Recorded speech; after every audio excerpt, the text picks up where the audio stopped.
the essence of what I'm saying is that we're priming the body hormonally to be in the ideal fat burning scenario, which is high growth hormone, which we know mobilizes fat, low insulin, which we know stores fat.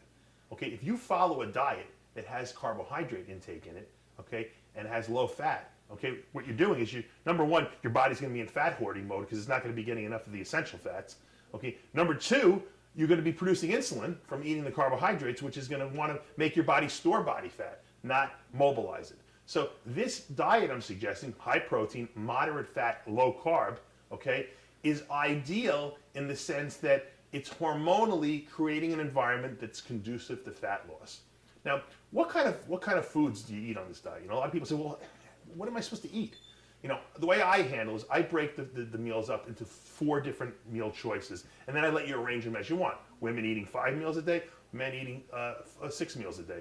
Now, obviously, most people have no problem eating 3 meals a day. So what I usually recommend for people, if they're having problems preparing or they have work, use shakes. Shakes are a great way to bridge the gap between meals. So if you eat three meals and 3 shakes, that's easy. Anyone can do that. And shakes are much cheaper than eating food. So it can't be a financial problem at that point. So the key is here convenience. All right, so let's talk about the first type of meal I recommend. A lot of people like to eat eggs in the morning. And people say, oh, yeah, I'm an egg person. Am I supposed to eat egg whites? Absolutely not. What you're going to do is you're going to eat whole eggs. And you're going to go to the supermarket and you're going to buy these omega-3 eggs I was talking about. And for men, you could eat 5 whole eggs in the morning. That's right, 5. But you're not going to eat any oatmeal or any carbohydrates. It's just 5 whole eggs. What I usually do is I take a little macadamia nut oil. I grease the pan up. Okay, I put my eggs in there. I scramble in there, or I make an omelet for myself. I throw maybe a little fat-free cheese in there, maybe a few mushrooms in there, and I make an omelet for myself. That's my breakfast in the morning. Now, for a woman, she wouldn't eat as much fat as that, so I would probably go, 2 whole eggs, maybe 4 to 5 extra egg whites that you can mix in there, maybe with the pour from the container. The omega-3 eggs are the only thing that's special about them is the yolk, so you don't need to use omega-3 eggs to get the extra whites. That's one meal. Another meal I like to call the lean protein meal. That would deal with lean sources of protein like chicken, or turkey, or lean fish like tilapia or cod, okay, even shrimp, okay. For a guy, 6 to 8 ounces, depending on how much you weigh. For a woman, maybe 4 to 6 ounces, depending on how much you weigh. With a source of fat now, let's bring another source of fat that has a little bit more calories, because this is a lean source of protein. I like to use nuts, almonds, cashews, walnuts, pecans, whatever. Okay, raw is always healthier, but the roasted ones are acceptable too. For a man, a third of a cup. For a woman, a quarter of a cup. You combine that, that's your meal, protein, fat. Okay, and there's always a little bit of carbohydrates in there because nuts have some carbs, but it's minimal. We're keeping carbs minimal.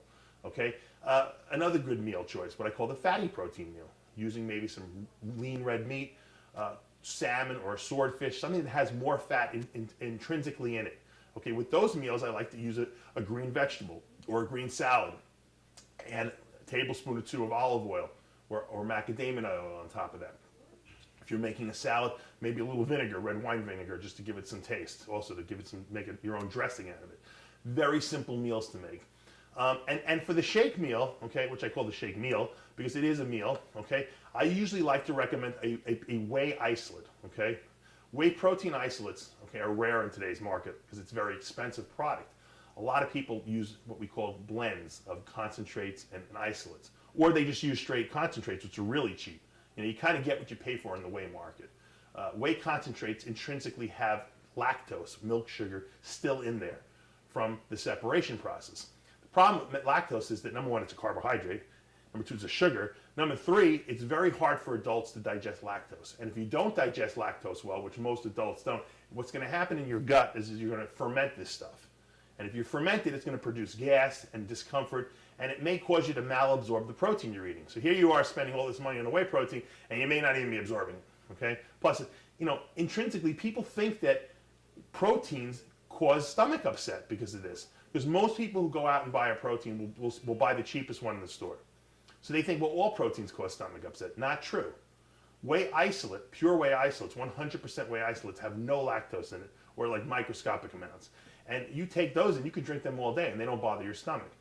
So if you really want to be smart, get a whey isolate. I make my own version called Isolyze, which is a phenomenal tasting product. It took a long time to develop this because it's hard to make just protein tastes good using an artificial flavoring system. So, but this is, you'll get your money's worth. You'll really appreciate this a good whey isolate when you use it. And there's other ones out there as well. So, use your own shop, try different tastes, see what you like, and then use what product that you find that you're comfortable with. With these whey isolates, I like to combine, for a man, about 2 tablespoons of all natural peanut butter. That means when you read the ingredients on the peanut jar, it says on the peanut butter jar, it says just peanuts and salt. Okay, nothing else. All natural peanut butter. Okay, a tablespoon or 2 for a man. For a woman, usually 1 tablespoon is good. You put it in a blender, you blend the stuff up. You got a nice fat and protein shake. It's delicious, it's quick to make. If you're really in a rush, in a run, sometimes I do this because I'm real lazy, I'll take 2 scoops or 50 grams of whey isolate. I'll mix a tablespoon or 2 of macadamia nut oil right into it, mix it around and drink it down. Delicious, it takes 2 seconds. There's no excuse why you cannot get those 6 meals in. This is just making things easy for yourself, okay?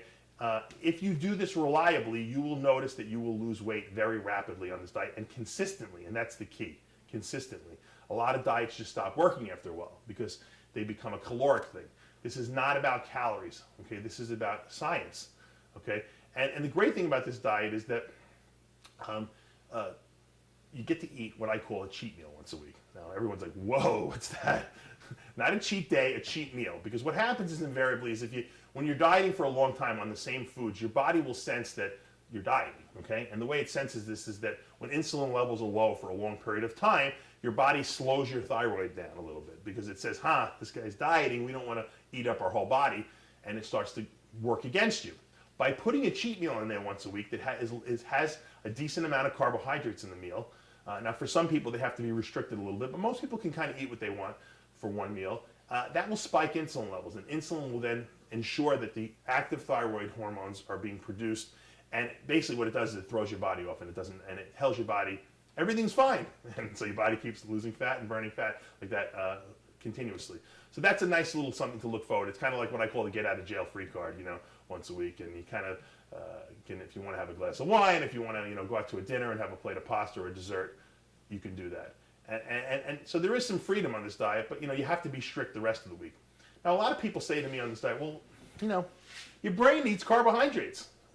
How could you function without carbohydrates? How could you think, I got to go to work? I got to actually do real work and paperwork and computer work. Well, the great thing about the human organism is that it's kind of like a hybrid car in a sense. It can work on alternative fuel sources, and the brain is the same way. The brain likes glucose. It loves sugar. As a matter of fact, it's addicted to sugar. That's why some of us can't stop eating it. However, when you restrict carbohydrates out of the diet under 50 grams a day, okay, for 3 days straight, which you feel, in those 3 days you're going to feel a little goofy. But after those 3 days, what happens is that your brain says, wait a second, they're not giving us any fuel. We better switch our fuel source to the alternative source of fuel, which is fat, right? And the type of fat that the brain uses for energy is known as ketones, or ketone bodies. And when this happens, when this switch happens, it's like someone flipped the light switch on too. All of a sudden you go from feeling groggy to feeling really good. When this happens, you're said to be in a state of ketosis. So the term ketosis, all it means is that the brain is no longer using glucose or carbohydrates as a fuel source. It's using fat or ketones. When that happens, you feel great. Guess what? Because you have an unlimited source of fat in your body, so your brain will never be low in energy.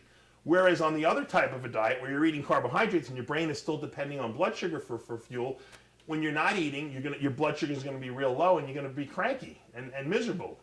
When you're eating, you'll feel good. So what happens is you get one of these effects all day long, up and down, up and down, up and down. On this type of a diet, what we call a ketogenic type of diet, your brain has got a constant fuel source all the time, so you always feel good. And you don't feel ups and downs, you don't feel moody, and believe me, whoever you're living with is going to appreciate that a lot more because you're going to be a much more even-tempered person. So this diet really is very effective and reproducible for a regular person too, who deals with a regular life, who goes to work, who doesn't just sit around working out all day. So this diet has crossover effect, and I think that that's important. It's kind of like I'm giving you the instruction manual for your body, okay? That you didn't have before. Remember, you ever try to put that entertainment center together without the instruction booklet? Something invariably goes wrong and it doesn't look right, right? Well, this is what's going to happen if you follow the wrong type of a diet. You're not going to get the results you're looking for. But if you follow the instruction book that I'm giving you, you will get the results. Now, a lot of people say to me, well, okay, that's great. I understand the fat loss thing. What if I want to put muscle on? What do I do? I don't want to get fat though. Everyone wants to put muscle on, but no one wants to get fat. And in a sense, it's almost impossible not to put a little body fat on while you're trying to put muscle on. But there is a way to minimize this. And the whole process is so simple that most people don't believe it sometimes when I tell them. Because the diet is exactly the same. Because we still have the same nutrient requirements. Protein and essential fats and monoessential fats. However, now, instead of using these fats as a fuel source, we want to use them to build muscle, okay? So what we do is we put carbohydrates into this protocol, into this 6 meals a day, just enough to give your body the fuel it needs to work out and not use the fat and protein that we're eating as fuel, okay? Now that's important. Everyone's carbohydrate then requirement becomes different. Some people need a lot more, because they have a fast metabolism. Some people don't need much at all. So what you need to do is tweak that and figure out how much you need, okay, to gain weight but not get fat, okay? And that's an individualized process, and that's why I coach a lot of people, because they want someone like myself to give them the insight that they need, okay, to know how much food to eat for themselves and to give them advice and answer them questions. And I'm available at DavePalumbo.com if anyone wants to contact me for personalized coaching. Having said that, okay, there's a couple of differences also in the diet. When we talk about off-season type of situation or muscle building situation, there's something that's important known as the pre and post-workout meals. Prior to working out and after you work out. These are important, very important, because we can maximize the recovery and we can maximize the efficiency of the workout if we can take advantage of these, what we call windows of opportunity. Now, pre-workout, we want to give our body something, a shake, that's going to get into our system rapidly, okay, but not too rapidly, and it's going to provide a steady stream of amino acids, okay, and carbohydrates while we train. What I recommend for this type of a meal is a whey isolate protein and what's called a waxy maize starch carbohydrate, okay? There's several brands out there. I make a brand called Carbolize, which is excellent. There's many other brands out there as well. The key to these waxy maize or high molecular weight carbohydrates, and these are new to the market, these have only been introduced in the last couple of years, is that they're very large molecules. And by nature, they have a couple of qualities that make them better than using the old sugars we used to use, like Gatorade and Ultra Fuels and stuff like that. Number one, they pass through the stomach 3 times faster than sugar, which makes it great, because who wants a big bloated stomach, when you're trying to work out? Number two, okay, they release as much insulin as sugar does, which is good. So they actually have the same properties as sugar, which means things get into your system fast. But the biggest advantage that they have is that they're large in size. And things that are large in size have a drawing power to it. And a good analogy I give people is if you're swimming in the ocean and a cruise ship passes by you, okay, you're going to get sucked into the wake of the ship. Okay? The reason is because it's massive in size and it's displacing a lot of water. Okay? If a little jet ski passes by you when you're swimming in the ocean, nothing's going to happen to you because it doesn't have that massive drawing powder. Well, the waxy maize starch molecule, high molecular weight carbohydrate, has the same drawing power as the cruise ship. When it goes through your stomach and into your bloodstream and into your cells, it pulls things behind it. It pulls water behind it, which is good because it hydrates the muscle. It pulls amino acids behind it, and obviously it pulls itself, which is glucose, which is a form of carbohydrate, into the muscle cell, which is where these nutrients are needed to help you work out and get the benefits of your training session. That's number one. So pre-workout, we give you about 40 grams of waxy maize, depending if you're a man, usually 20 if you're a woman, and about 40 to 50 grams of whey protein isolate prior to training. A lot of people like to use my isolized version, as I mentioned before. Now, because this stuff gets in so rapidly, I like to slow it down a little bit pre-workout, because otherwise it can run its course throughout before you're done training and you can get some low blood sugar. I add a tablespoon of macadamia nut oil to that mix it up, and I drink it down about 20 to 30 minutes before I train. Now, post-workout, once the cells are depleted and they've been broken down, we need to get the nutrients in super fast into the cells to help them recover. That's why we use the same whey isolate waxy maize starch without the oil, because fats slow the absorption of things down. We don't want it slowed down. We want this stuff into the muscle cells as fast as possible so they can start recovering. Matter of fact, it gets in so fast, this stuff, within 10 to 15 minutes, that by an hour after you're done drinking that shake, you're ready to eat another meal again. So these pre and post workout shakes become really, really important. And one other nutrient I really wanted to talk about in this discussion today is fiber. Because a lot of people do not, especially on a diet that's low in carbohydrates, you really need to consume a fiber supplement. But you know, most bodybuilders don't understand, and most just general people in the public don't understand, that fiber is probably one of the most important supplements that you could possibly take in society today, because our foods are basically devoid of fiber. We don't eat enough fruits and vegetables, okay, because of the sugar content. There's really, the grains don't really have any fiber left in them. And these fiber supplements provide a very important tool. Number one, if you took 2 servings of fiber a day, you'd probably never, ever, ever get colon cancer. It's impossible, okay? Because insoluble fiber, okay, alkalinizes the colon. It neutralizes acid waste in there, and it allows the immune system to function properly in that really crappy environment, if you can think about it, not to be too punny about it. But it keeps the immune system functioning and allows this immune system to destroy cancer cells that form spontaneously, which happens all the time in our body. That's number one. That's enough of a reason for me to take 2 servings a day, okay? But number 2 is even more important. It lowers LDL cholesterol, which is the bad cholesterol that can lead to heart disease.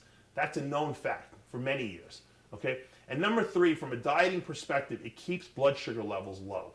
And in essence, if you keep blood sugar levels low, you keep insulin levels low in the body. And insulin, as we know, is a fat storage hormone. So actually, fiber can help burn fat. Also, probably the 4th most important reason for fiber is that it keeps us regular. It keeps things moving through the colon, and it kind of acts as like a vacuum cleaner. It sucks out all the garbage out of your colon, and it gets rid of it from the body. We don't want toxins in our body. If our bodies have toxins, the body does not function efficiently. It doesn't process protein, it doesn't repair itself properly, and the immune system does not function well.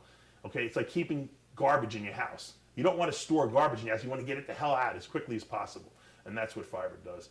I make a product called Fiberlize that combines soluble and insoluble fiber. It tastes great, it tastes like Crystal Light, and a lot of bodybuilders and regular people in general have found it to be helpful. But like I said, there's many fiber supplements on the market.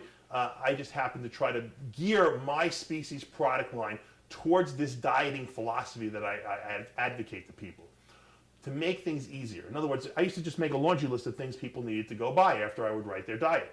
And I said, you know what, rather than me sending people out to 10 different locations trying to find specified formulas, I just made it easy for them, and that's where Species Nutrition came along. It had no other reason to be formed other than to help people adhere to my dieting philosophies.